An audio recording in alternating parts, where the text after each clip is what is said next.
You are listening to Gay SA Radio, where you are family. I'm Tom Budge.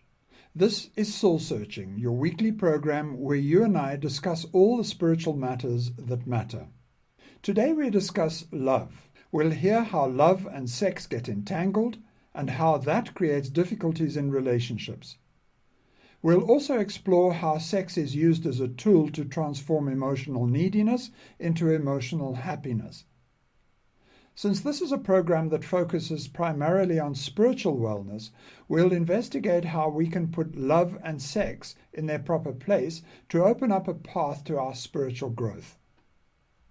One afternoon, after I'd been typing for too long, I stretched back in my chair to relieve the tension in my neck and shoulders. I was preparing my CV for my website when it dawned on me that I'd done a lot of things over many years.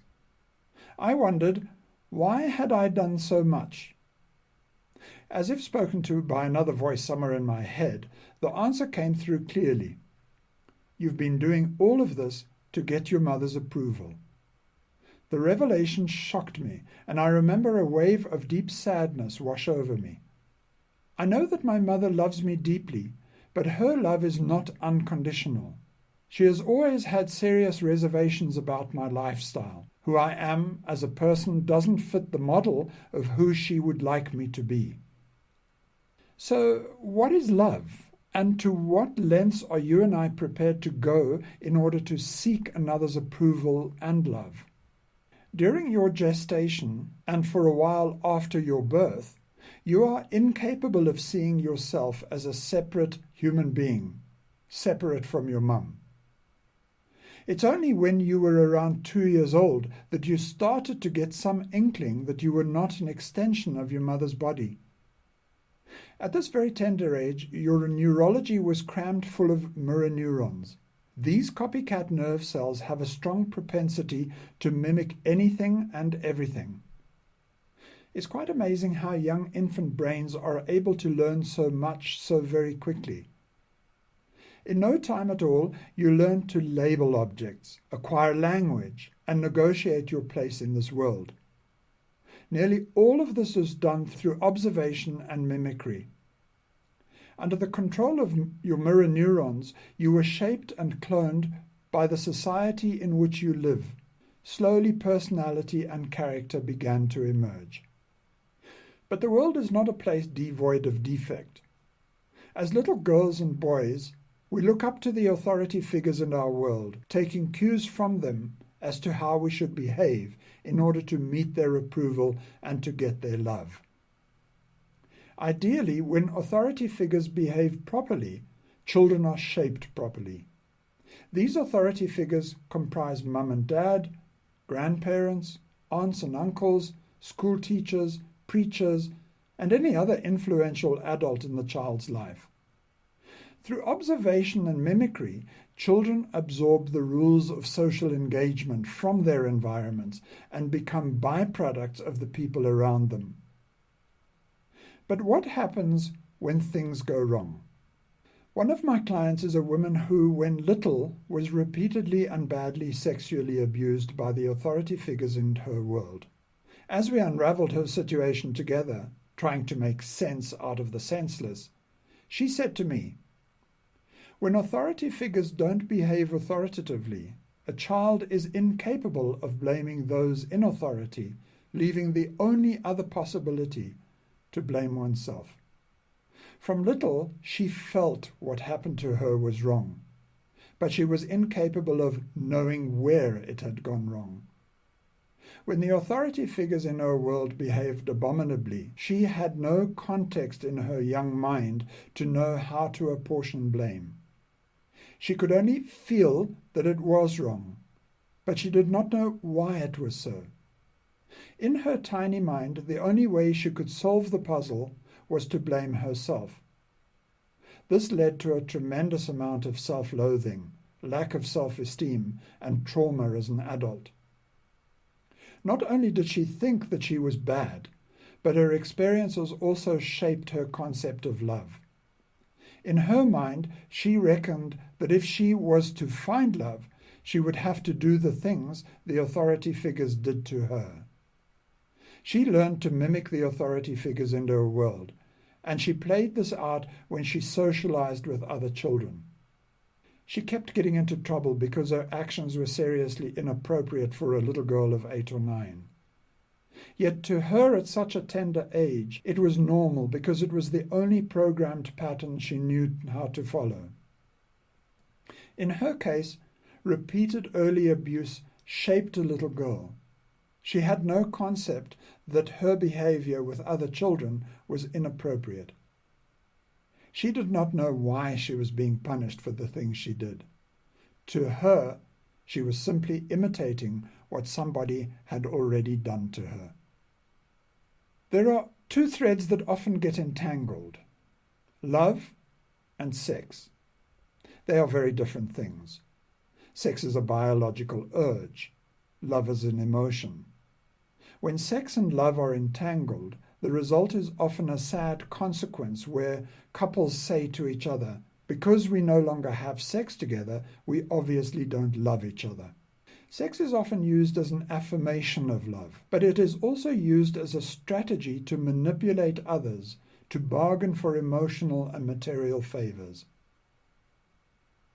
I'm not suggesting that you only see your personal power as a value lying between your legs. Who you are as a person is much, much more than that.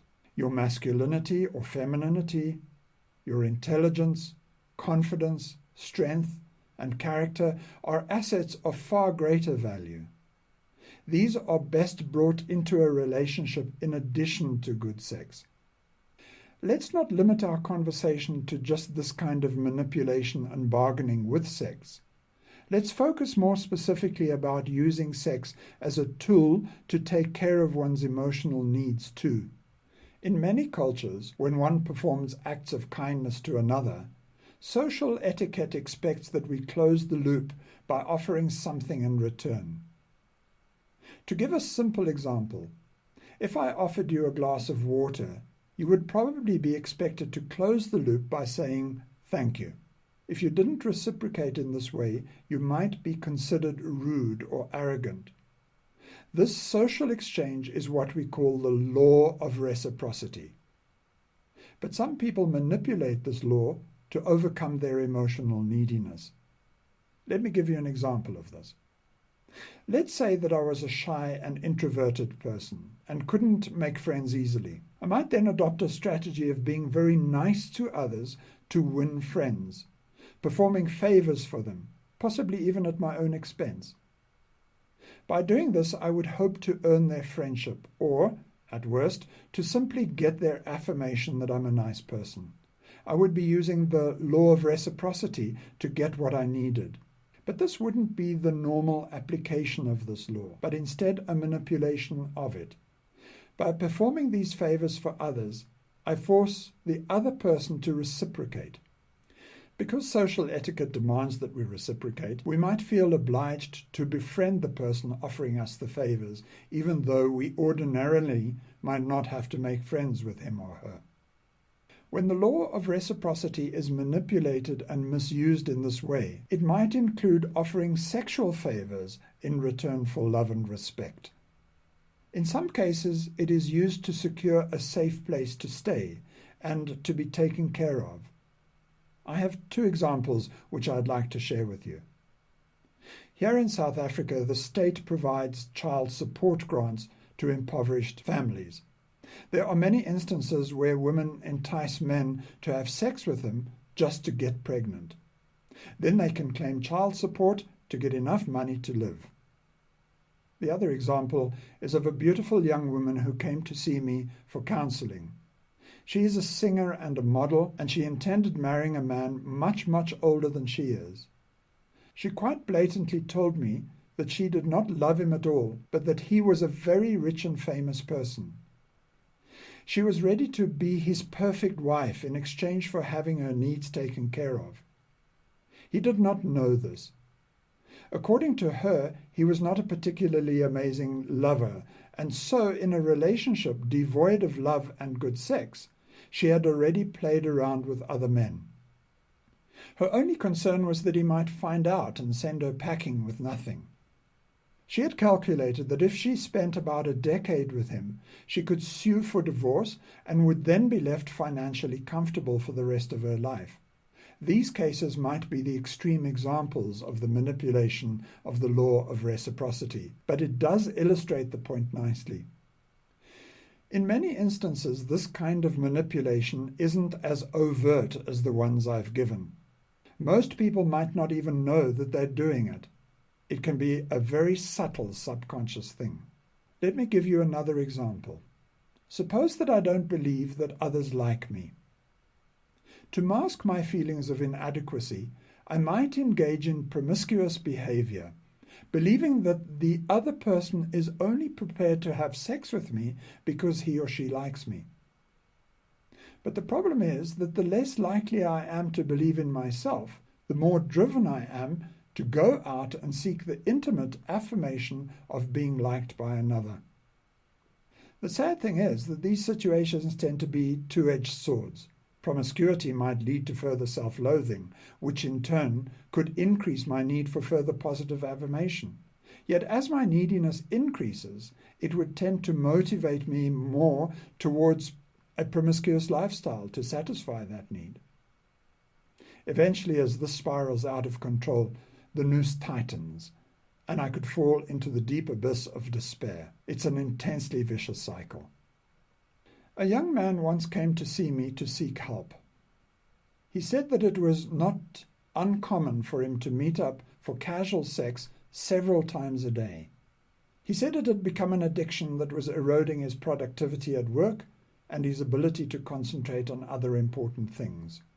He believed that he didn't have a rampant libido, but that he had a deeply subconscious obsession to be liked.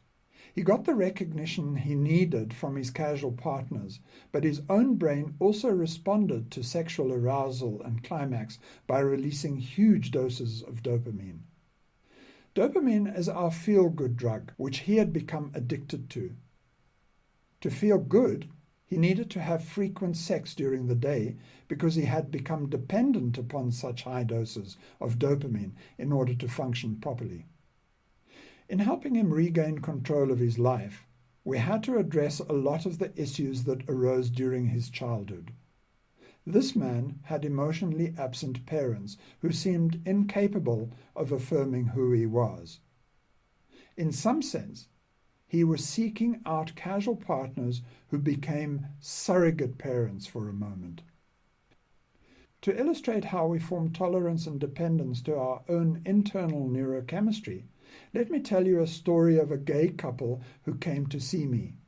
These two men were in their 50s and had been in a relationship for many decades. They were worried about their need for very kinky sex. Obviously still deeply in love with one another, they believed that their sex had gotten out of control. In the beginning of their relationship, they enjoyed what they termed natural organic sex. But some years into their relationship, they found that they were experiencing difficulty with arousal and interest, and decided to introduce some soft porn to spice things up. This worked for a while, but it soon was not enough to keep their interest kindled. They somehow adapted to it, and it no longer stimulated them as it had done before. They had inadvertently stepped onto a common treadmill that is so common with all forms of addiction. They then chose to stimulate their interest through the use of wilder pornography, but the same thing happened as they lost interest with that too. Soon they were having live cyber sex with other internet users and began sniffing poppers to help things along. But each time their brains formed a tolerance to the pornography and drugs. They started to seek kinkier ways of having sex with other gay men, but each time they upped the stimulus, they found that they quickly adapted to it and it no longer worked for them. By the time they came to see me, both of these men had become impotent, yet their imagination and desires were as alive as ever. This became a real problem for them, as their brains acclimatized to the stimulus and there was no viable way to get more of it without stepping into some really murky places. These guys had truly become addicted to their own neurochemistry. When dealing with issues like these, one has to be so careful that one does not bring moral judgment to these situations. In 1948, Alfred Kinsey published the first edition of his book, Sexual Behavior in the Human Male. He was immediately criticized for the way in which he gathered his data. Kinsey knew that he needed to balance what he saw as the need for anonymity in order to solicit honest answers on some very taboo subjects. Regardless of how scientifically sound Kinsey's data collection was, his report surprised the world about the diversity of human sexual experience. As Kinsey discovered, people enjoyed a wide range of sexual activities, making it impossible to determine what is right and what is wrong. In the cases I've mentioned, one has to look beyond the way people express themselves and to look instead at the framework that drives them. If you have concerns about your own sexual needs, you should do a little soul-searching to see if you can spot any unresolved psychological issues that drive your sexual experiences in a detrimental way. It would then be wise to resolve them in order to enjoy a whole and fulfilled sex life. Manipulating the law of reciprocity can be full of danger. Even though the social law expects that we reciprocate the generous actions of others, it doesn't always work out that way. There are many, many sad examples of people going out of their way to be kind and generous to others, just to find themselves snubbed. When reciprocation is withheld, the giver often becomes angry and feels abused, saying things like, "After all I have done for him, this is the kind of thanks I get." But if the favors were done mainly to satisfy one's emotional needs, the plan could backfire, and the lack of reciprocation would then increase one's neediness. In all these cases, well-being is always placed in the hands of another person. Somebody else owns the key that unlocks your treasure chest of self-worth, acceptance, and love. The problem is obvious. If somebody else holds the key that unlocks your happiness, then you will do anything in your power to make sure that he or she doesn't stray too far. Because if that person strays too far from you, they would take your key away with them. How then would you unlock your own happiness and fulfillment? This thought is very threatening and frightening. If you and the other person fell out of favor with each other, and if the key to your happiness and contentment was in that person's possession, he or she could wield the power to decide whether to use the key or not. Might it not be a better idea for you to hold on to your own key? It is important for you to realize that love is a capacity within you that can be unlocked at any time if you choose to. It would be far safer never to surrender your key to anybody else, controlling it at all times. There is a cliché full of truth which says, you can't truly love another person until you fully love yourself. Let's unpack it for a moment. To fully love yourself is not a narcissistic statement. When we speak of narcissism, we refer to individuals whose grandiosity soars to such great heights. They are manipulative and easily angered, especially when they don't receive the attention they consider to be their birthright. These are people who believe in their own hype. The word narcissistic comes from Greek mythology. Narcissus was a hunter who was known for his handsomeness. He was proud, conceited, and loathed anyone who loved him. When Narcissus noticed his own reflection in a pool of water, and not realizing that it was a mere image of himself, he fell in love with it. Unable to leave the beauty of his reflection, Narcissus lost his will to live and stared at his reflection until he died. So when we say that we need to fully love ourselves, we don't mean that we should fall in love with our reflection in the mirror, obsessively fixating over ourselves and our physical appearance. It does, however, mean that we need to be fully aware and accepting of who we really are at the highest level of our being. A spiritual person who is fully in love with who he or she is, has all the hallmarks of grace, compassion, and wisdom. These are not psychological or physically needy people. They know who they are and are comfortable with themselves. These amazing people seem to radiate unconditional love. It is an outpouring, an outflow of their joy of being.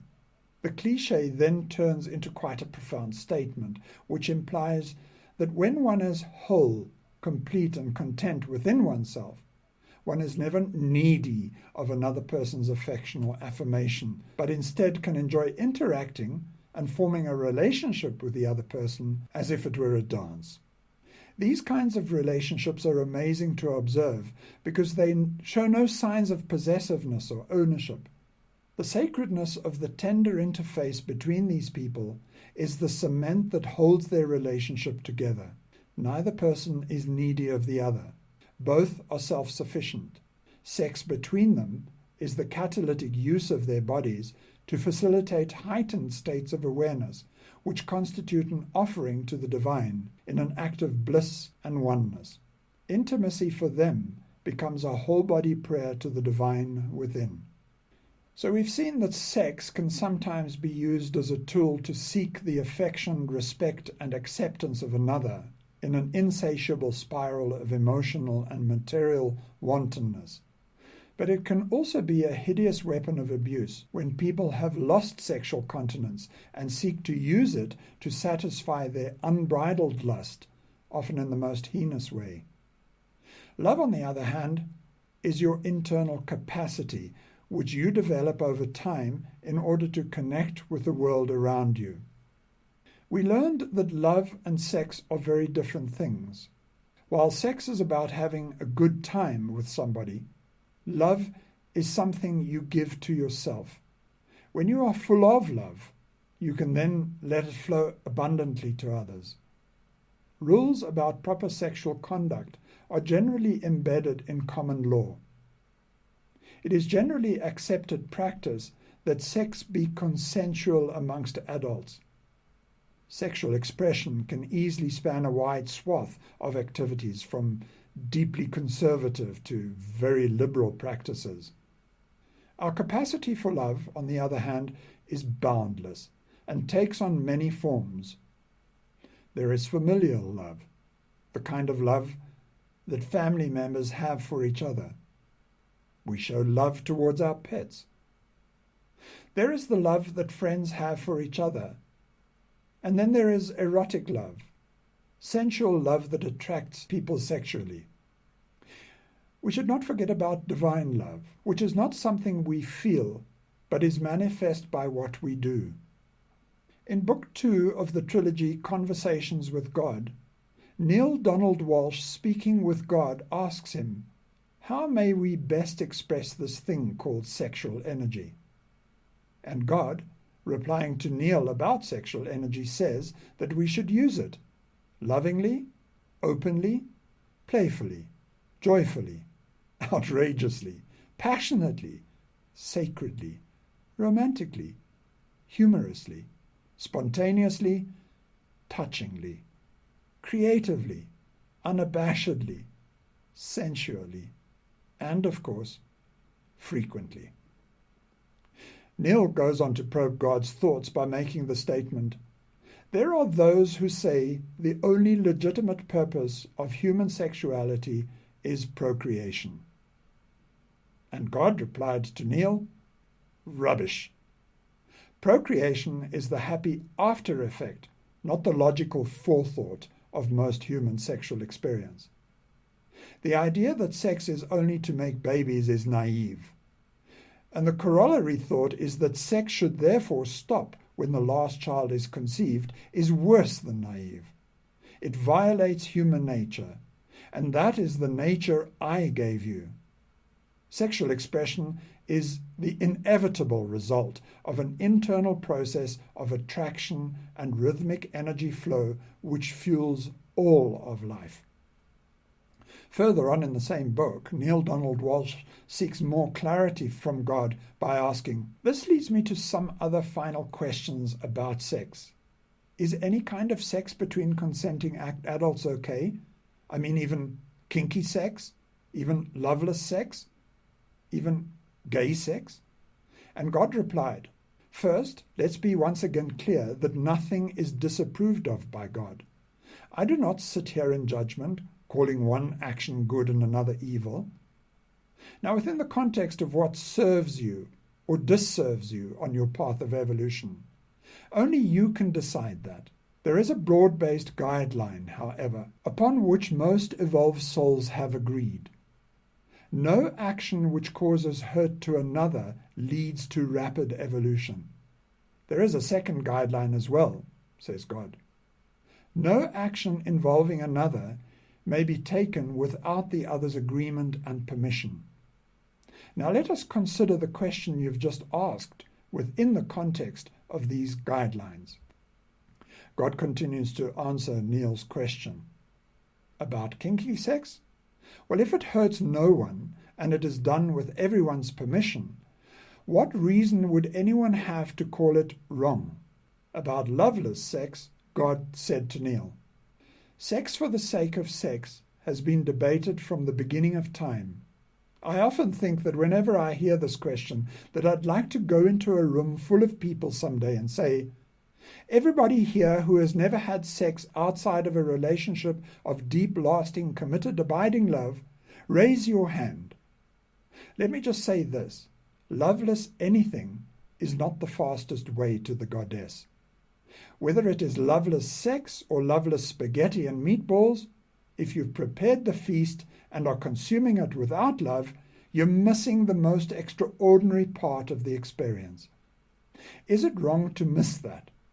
Here again, wrong may not be the operative word. Disadvantages would be closer, given that you desire to evolve into a higher spiritual being as rapidly as you can.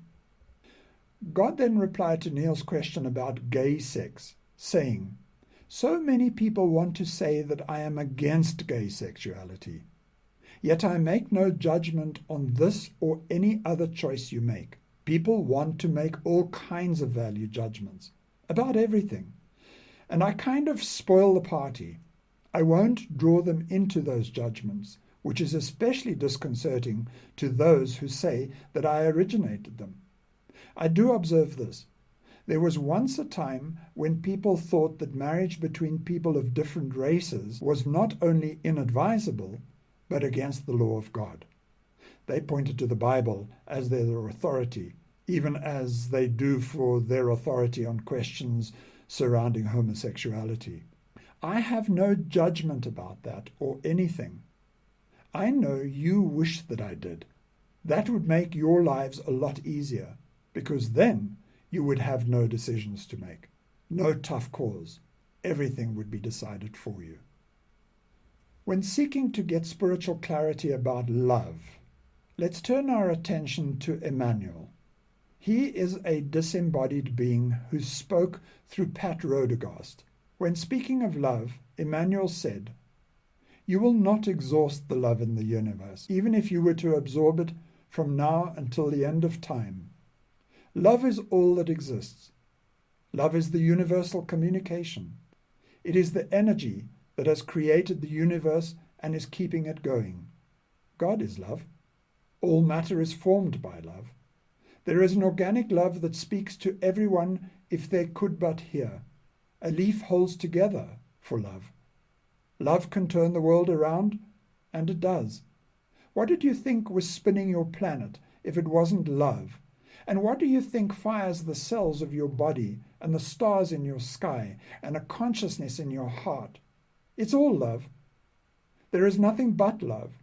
Love is the glue that holds the universe together. The greatest need anyone could achieve is the loving of self, which will bring about the unity wherein the judgments that have caused such pain are eliminated. True self-love is not ego. True love is great humility. Love and compassion for others cannot exist until there's a goodly supply for self. How can you feel the love of God if you do not love yourself? Are they not one and the same thing? Until you can accept yourself, you lock the doorway to the expansion you all yearn for. This expansion comes through your heart. Be kind to yourself. Love requires no practice. Love is. One cannot practice isness. One can, however, practice the decision to love. The path to love is found by experiencing what it is like without love, just as the path to light is to be aware of the darkness. You make the supreme choice. Love is not mastered. It is allowed. Love comes in many containers. It can come through the flowing work of an artist. It can be the magnificent self-sacrifice of a master. It can be the firm resolution of a leader. It can be the touch of a parent. Something as simple as taking the hand of a child crossing the street is a monumental act of love. Every act of kindness and love adds more light and more power to God's truth in your world. To bring the concept of love into your physical reality, delivered as richly as you can, is to answer the calling of God within that decided to incarnate. Everyone in your world is yearning for that fulfillment. This is not a substitute for God love, but is a nourishing, energizing, freeing aspect of the universal plan made physical. There may be fear of dividing love between God and one's mate. I wish to say that there is no such conflict. The nurturing that you receive on a physical level is, in fact, beneficial to your spiritual growth. You yearn for love as the flower yearns for the sun, and you have as much right to it. Let me leave you with this thought for the week. Muso Soseki, a 12th century Japanese Zen master, when talking about spiritual oneness, said, "The mountains, the rivers, the whole earth, the entire array of physical phenomena are all oneself." If you can absorb the essence of this message, there are no activities outside of meditation. You dress in meditation and eat in meditation. You walk and stand, sit and lie down in meditation. You experience joy, anger, sadness, and happiness in meditation. You even make love in meditation. I welcome your thoughts and suggestions about our show. You can contact me by writing to this email address, studio@gaysaradio.co.za. You can also use any of the station's social media platforms, which can be found on the station's website address, www.gaysaradio.co.za. This show is broadcast every Sunday afternoon between 5 and 6 p.m. and is also available as a podcast. This is Soul Searching, your weekly program where you and I discuss all the spiritual matters that matter. I am Tom Budge. You are listening to Gay SA Radio, where you are family. Join me again next week. Goodbye.